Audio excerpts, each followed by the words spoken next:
Hey everyone, today we're going to be talking about 3D tracking. A lot of people have been asking me about this, so I wanted to make a video about it. I'm going to show you two methods.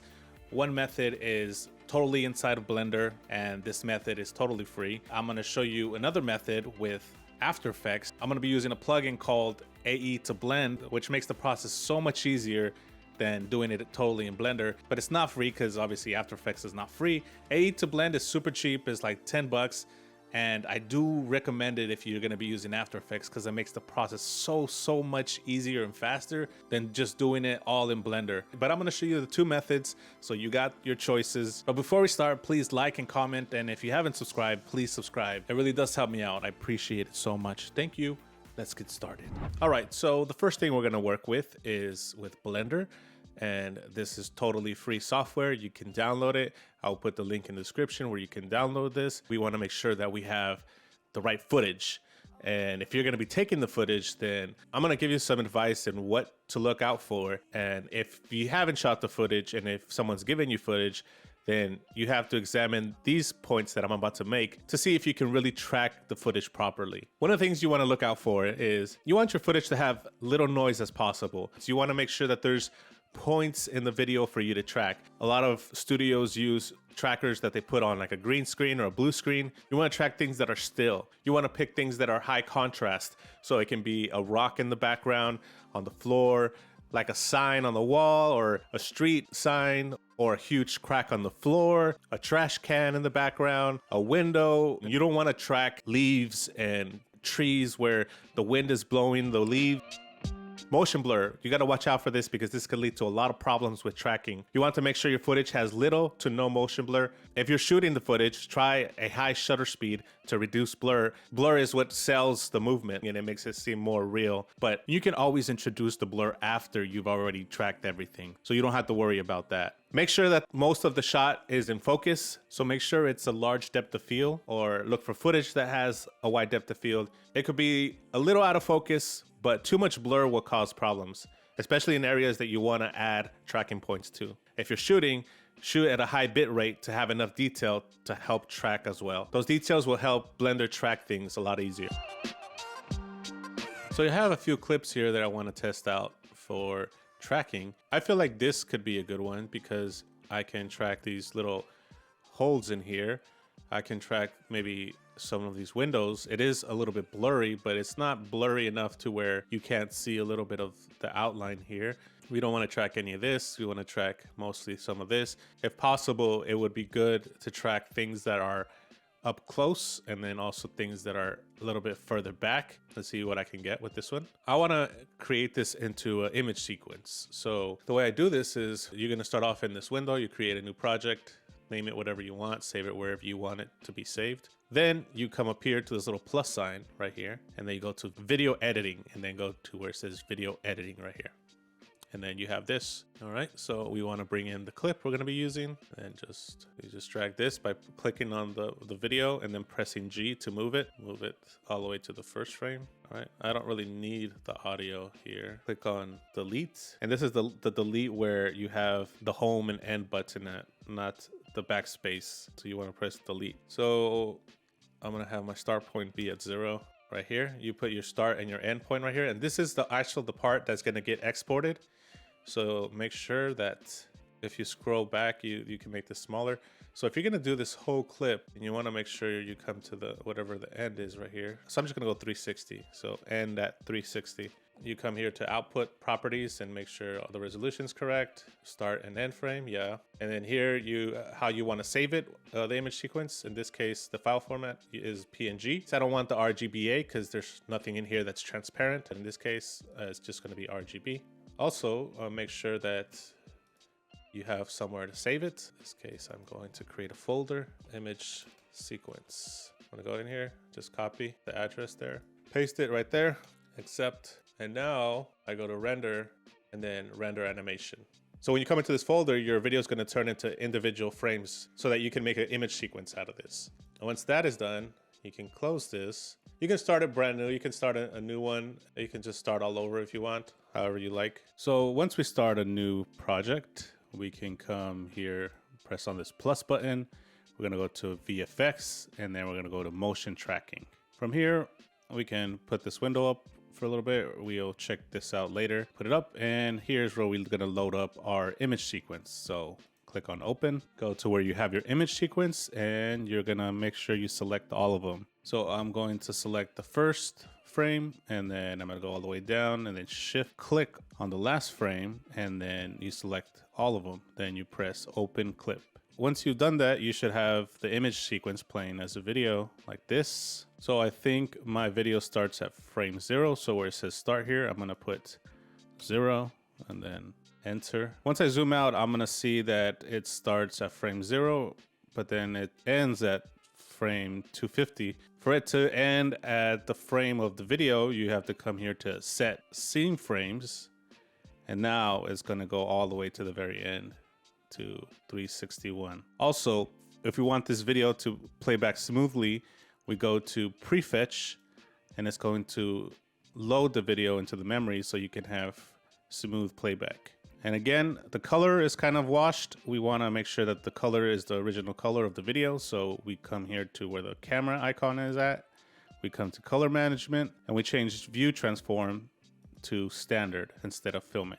And then you're gonna get the original colors there and the contrast that is from the original footage. Typically, when you come here to track, if you don't see that, if you don't see anything here, you press N for this to appear. But if you come here to track and you go to camera, it's gonna ask you for some information like the sensor width and the focal length. Since I didn't shoot this footage, I got this from Storyblock. I don't know what the sensor width and the focal length is, but if you shot the footage and you look up the details in Google and look for this information, you should be able to put this information in to help you get some better results. If you come here to where there's these 3 dots and the 3 lines, it also gives you some options for certain cameras. Doesn't have a large selection, but it has a few.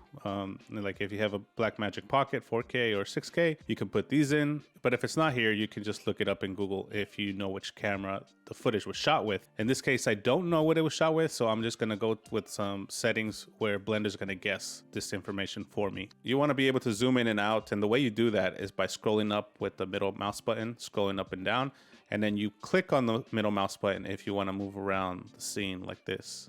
And you just drag it with your mouse. So that's how you move around. We got this window here where we can add some details like pattern size and search size. So essentially what this does, this determines the size of the tracking squares that will pop up. Let's say I want to track this window right here. I press Control click, and it has a certain size here. That's a size 21. And the search size is if I press Alt S, it's going to have this other window outside of this marker right here. And what this does, it reads more information outside of the tracking square, so it can help the tracking by reading the information that's outside of this square right here. So you can resize this manually by clicking on this corner right here and then just moving your mouse up and down. If you press S, you can resize everything together.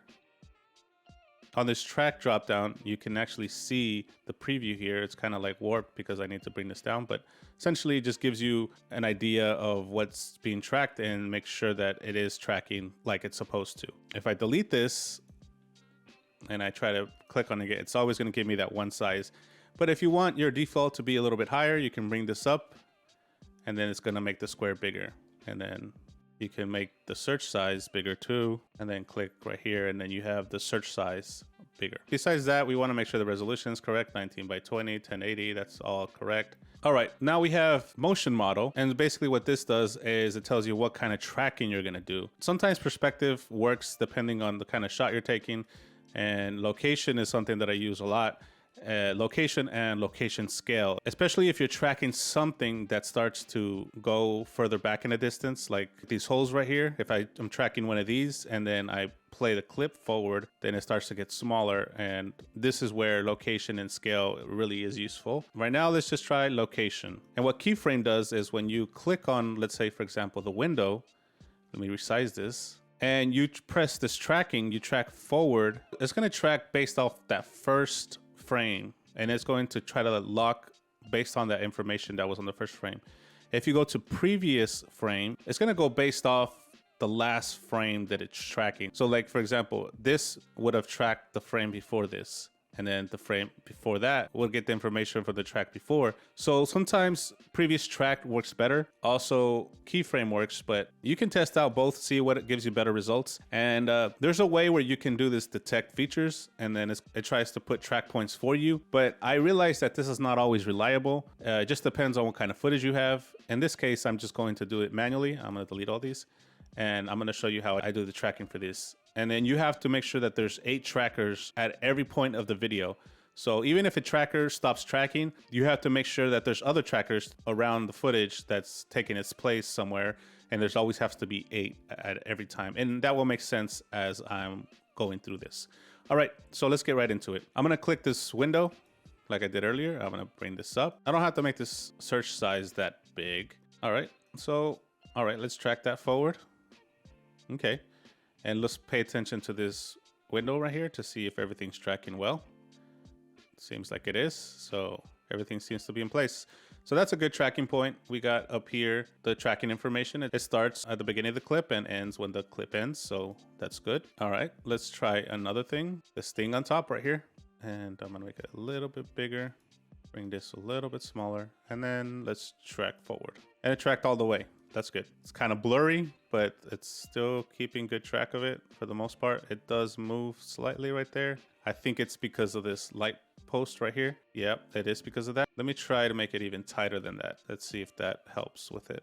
I think that's good. Here's another one right here. I'm just gonna click on that one and track forward. All right, we have a few tracking points. We have 3, so technically we need 5 more, but we can always do more. So you wanna make sure that wherever you wanna put objects in the scene, that's the area you're tracking. In this case, if I wanted to put something on this building, like a big sign or something, then I would do more tracking points here, but I don't really want to just do it there. You want to make sure that you also give it some tracking points like off in the distance, but then also some that are up close. And in this case, I want to get some more tracking on the ground, but there's not a lot to track here except these things on the side. So I'm gonna go ahead and track these, and then hopefully this will be enough to get some good results. Let me actually track something from this building too. Maybe this white thing right here. Track forward. So we have 4 trackers. We need 4 more. I'm gonna track some of these on the bottom now. Let me actually go in the middle somewhere. You can track forward and backwards as well, so you don't have to worry about if you want to track somewhere in the center or from the back. I'm going to track forward from here. In this case, maybe I do want to do scale and location. Let's do that. Scale location, bring this bigger, make this smaller, and then track forward. And it keeps it the same size. Yeah, nice. And then I'm going to track backwards here. All right. So it didn't finish completely, but it went almost all the way, which is fine. Okay, let's try some other one. Maybe I track this here. I want to get a few of them that are by the road because I want to add a floor to this, and I'll show you why in a bit. If the track is going way off and you want to remove that information of tracking, like in here, like right there, it's like warping, doing something weird. So I'm gonna go a frame before, and then go to this arrow with the X on there, and it's going to clear things before this line right here. So, all right, so it's going to clear it. And then if you want to clear things that are from here forward, then you clear here. But in this case, I'm going to clear it backwards. All right, so let's start tracking some of these. Let's track this forward. It's not going to track all the way because it starts to get, it's tracking this little gap right here, and then as soon as it starts to lose track of that, then it just becomes like this black thing, and it starts to go wild here. So from here forward, I'm going to clear the track path, and then it deletes it. All right, and then track backwards. We see all the tracking right here that's happening. So we have 1, 2, 3, 4, 5. I would consider this 6. Maybe this would be almost 8, I think. I can track one of these other windows if I want, if I need more tracking points. So I'm going to track this window, and it tracks all the way. So we definitely have 8 or more. Maybe that's enough. Let's try to go to the next step. After you're done with this, then you come here to where it says solve. Since I didn't know the focal length, I'm going to let Blender try to figure that out for me. So I'm going to click on focal length. Keyframe A and keyframe B, you want to move these around the area where there is the greatest shift in perspective. So whatever the biggest change is through the video, For me, I think I would say it's probably like, since it's kind of moving smoothly, I would try to put it here in the center. If you're having issues, you know, getting the right numbers, then you can press here keyframe, and then it will try to automatically select the frames. But sometimes doing it yourself gives you way better results. So let's try to move these somewhere like in the center right here. And I clicked on focal length and then solve camera motion. We click on that and we're going to get a number right here. Solve error 0.93, which is a very good number. Typically you want to stay under 1. If you have more than 1, then that means that a lot of your tracking points are like really off. In this case, once we solve it, we see the ones that were really off. These are really good numbers: 0.1, 0.2, 0.4, and then you got these ones that's 3.3 and then 1.1. These are the ones that are like garbage pretty much. If you want to know which one those are, then you want to click on that. And then it's gonna show you which one. This is one of the late ones that we added. Let me see. Yeah, oh, there it is, the pulsing right there. So let's actually remove that. Let's go back to track. And instead of location and scale, let's put location. This is a good example of how to fix these kind of issues. So let's go here. Let's make this smaller. Let's track forward. And then we're not gonna have that pulsing anymore now, I think. Yeah. All right, let's try, now that we've fixed that tracker, let's try solving it again and let's see what results we get now. Now we have 0.17. That's like amazing. That's the lowest I think I've ever gotten. 0.17, and look at all these. These are like 0.1, 0.1, 0.1. These are all amazing tracking. This is the kind of results ideally you want to get. This is really good. So from here, you want to set up tracking scene, and you click on set up tracking scene here at the bottom where the solve tab is at. And then when you click on that, if you come back to layout over here, you're going to notice that when you play back this scene right here, you're going to notice that the camera is moving now. If you press on this little camera icon, or if you press 0, that's going to give you the view of the camera, and then you can play this back. But obviously these objects are not following the video properly. So if you get out of that by just middle clicking and moving around the scene, and again, you zoom in and out by scrolling up and down, and middle click to move around in a 3D space like this, like rotating. If you press shift, then you can move left and right. If you come here to where it says show overlays, and you press motion tracking, you're going to see all your tracking points here represented with these little crosses. Yeah, so you see these here representing your tracking points. We want to make this plane be on one of these trackers so that it's not just kind of floating in the air like this, but it's actually running along one of these trackers. So we come here to motion. I'm going to get one of these on the floor right here. Let me see, maybe this one. So I'm going to click on set origin, and this is pretty much going to be like the center of the scene. So even though it's not in the center, but I think I put it somewhere in the middle here, it's centered kind of. So I'm going to set origin there. And then from there, I'm going to click on 2 other trackers that are like across. So I'm going to shift click on this one and then shift click on this one right here. So I have like this kind of like this triangle shape here between these trackers. And then I go to where it says floor. Now when I go back to layout and I press 0, actually, let me remove the cube right here. I can choose the cube and then press delete. And then it kind of gives me this floor now that it follows. It's not really the floor because it's above the floor, since I'm not following, I wasn't actually tracking anything on the ground. It's actually tracking a little bit above the ground now because how this is lifted here. But it should be fine for now for what we needed. And we can always move this by pressing G and then Z to move like up or down. In this case, I'm just going to leave it as is. And then I'm going to actually press S to shrink it down. So I can shrink it down so I can see things a little better, and then click so that it can stay that way. And then I press G again to move. I don't want to just move it around like this. I want to lock it to an axis. So let's press G and then press Y and then I move it and it's locked to the axis. So now I can move this right here. And if you see, it's kind of following the video. And now that we have this, we can start adding objects to the scene. But first I'm gonna talk about doing this same process, but in After Effects. You can skip this part if you wanna go right into adding 3D models into your scene. So now that we did everything in Blender, I actually want to talk about how you can do this in After Effects. It's way easier if you do it through After Effects. You do need a paid plugin that's only like $10. So it's super cheap. It's called AE to Blend. It allows you to transfer information from After Effects into Blender. So I'm going to show you how it works. It's quite fast. This is like speed run compared to what I was teaching before this. So if you have After Effects and you're willing to spend $10, definitely recommend this. So all we got to do is get our clip. We want to add an effect to this, and it's 3D tracking. You can either type it in here, 3D Camera Tracker, or here's a free plugin you can use for After Effects. It's called FX Console. Once you install this, you just got to press Control Space, and then you can type in the plugin really fast here.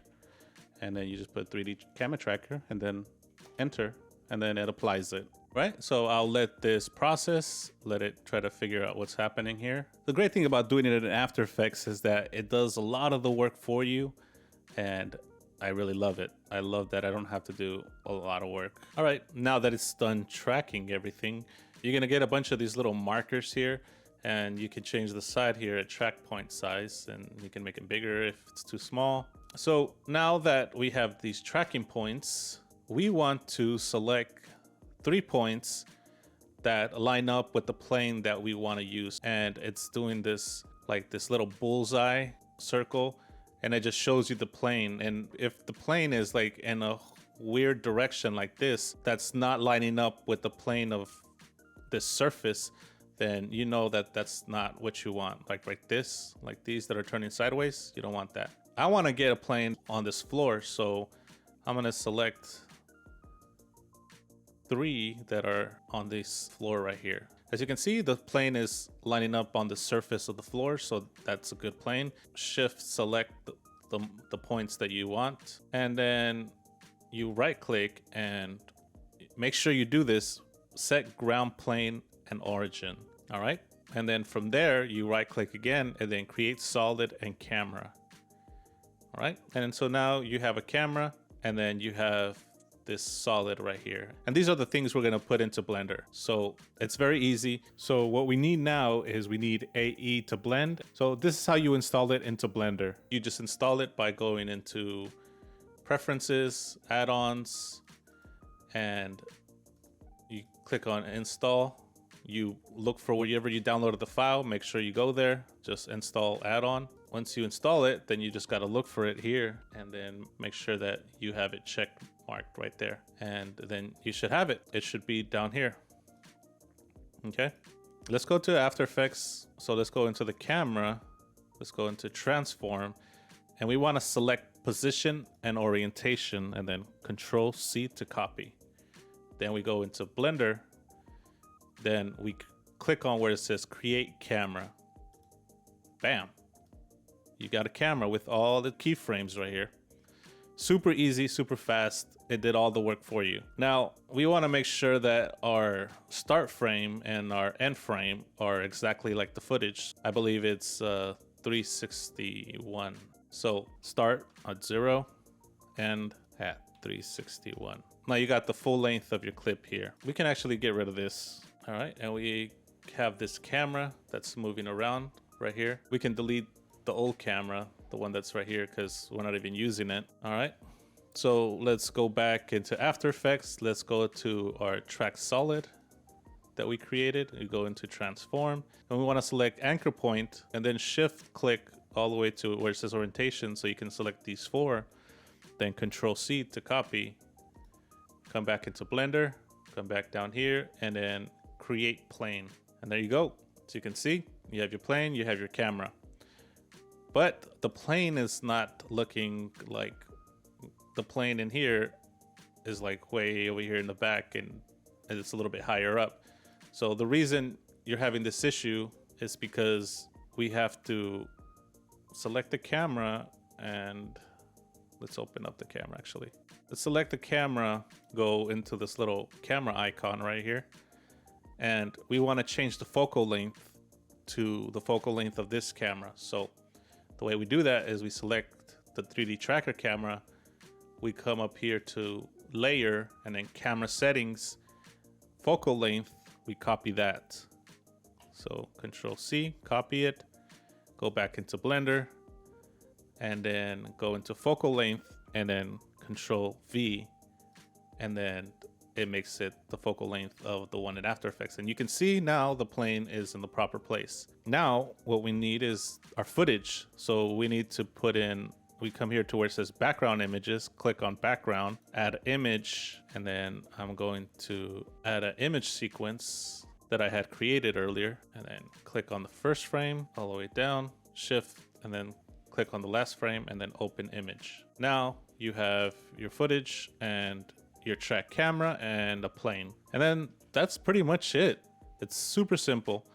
Now what I would do from here is I click on the plane and then press S to resize it, and I would press X to move it across the axis like this, and then click, left click, and then I press S again, and then I click Y so I can move it on the Y axis, and then just move it along like this. And look in my camera, see what I'm looking at. Let me move it by pressing G and then X, and then I'll move it around like this.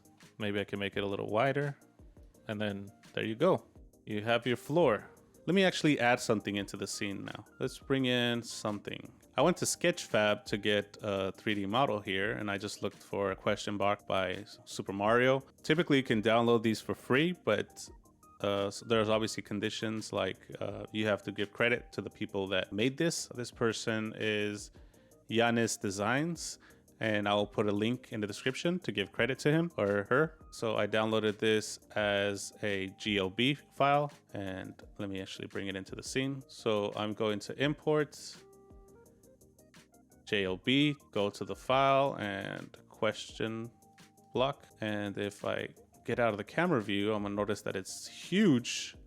So I'm gonna select it and press S and then move my mouse down to scale it down, and then click, scale it even more, and then click. So we see the camera, and this is what the ground is useful for. So we kind of know in the scene where the ground is. So we want to put this above this ground. So I'm going to press G, move it around here, and also you can go into the camera view and still move it around. So yeah, it's still way off. So I'm going to move this, scale it down, and then have it somewhere here in the scene. If I play it back by pressing Shift Space,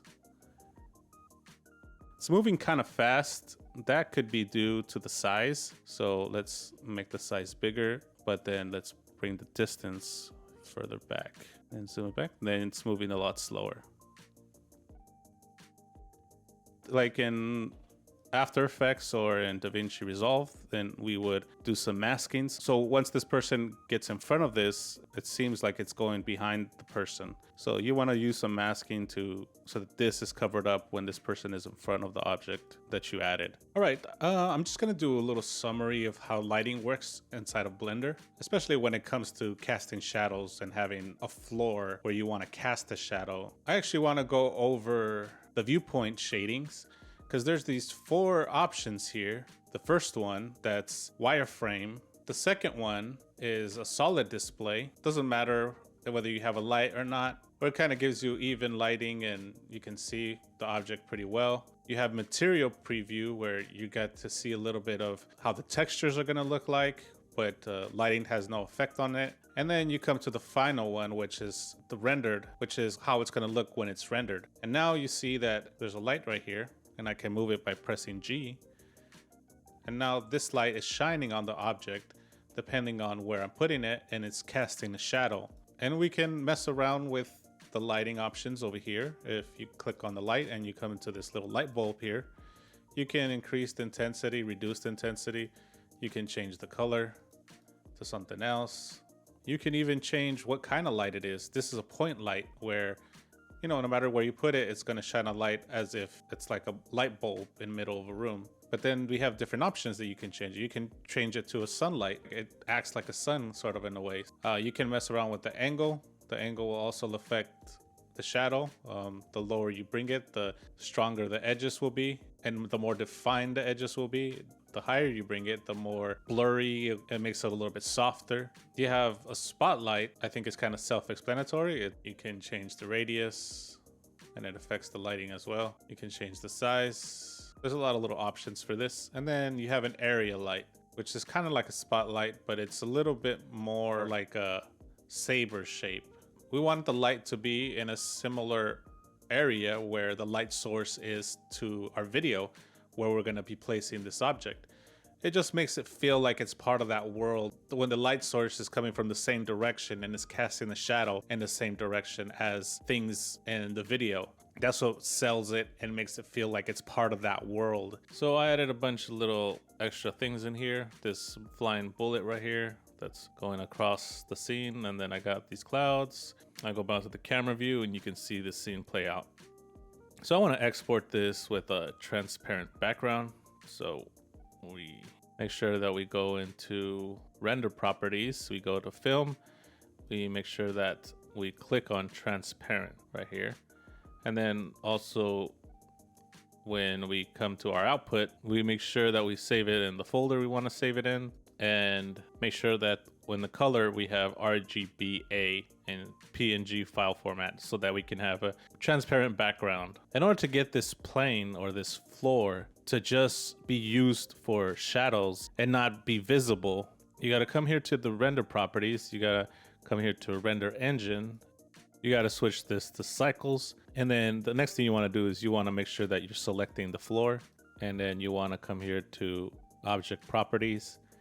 Go all the way down to where it says visibility. And you want to click on this box where it says shadow catcher. And then it's going to remove it. You're going to see the shadows. But all the objects are still reflecting the light that is bouncing off of this ground. So remove that. You come down to ray visibility and you click off this diffuse and glossy. And now you don't see the reflection from the floor. If you're having like very long render times, if you want, you can come here to output and do what I did and reduce the percentage.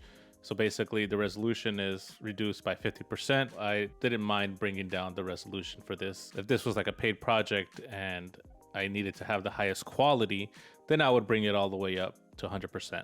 And here, render properties, I just put device GPU compute. I've seen that really does help speed it up the process when it comes to rendering. If you come to preferences and if your GPU is compatible, then you can switch it on right here. And it gives you this option right here. So once you're ready to export this, you may notice that the video footage is here. And if you try to render it right now, you're going to get this with the video footage. And if that's what you want, then that's fine. But I actually want to separate the 3D models from the video. So the way you render this without the video is you come into compositing and you come up here and uncheck where it says use nodes. And once you click that, you come back to layout, let it load a little bit. Now that I had all of that and I'm ready to render, then I'm going to come here, render animation. And even though you see the video footage still there, it's going to give you a transparent background anyways. So I'm gonna let this render. It might take quite a while and I'll show you the results after it's done. I'm not gonna go too deep into this, but I just wanna rotoscope this guy so that this can look like he's in front of the objects. So now it looks like it's blending way better. So if you're one of my viewers that likes to mess around with Stable Diffusion and AI videos, then this is a good way to, do the tracking and then just add anything in the background. Like in my case, I tracked the original video of this cosplayer, and then I just removed the background and ran it through Stable Diffusion, and then just added this 3D background behind this person. And this is how I got this. With everything I just talked about, all I did was put in this big building in here, and positioned it in the right area, and then just pretty much the camera does the movement. All right, everyone, thank you so much for watching. Hopefully this was very useful information. If there's any other topics that you want me to cover, whether it's Blender or After Effects or Stable Diffusion or any other AI topics, definitely let me know. I would love to cover it. Probably one of my next topics will be about masking and rotoscoping and creative ways to use that with AI or just any kind of effects that you're using. So yeah. All right, everyone. Thank you so much. Like always, take care. God bless. Peace.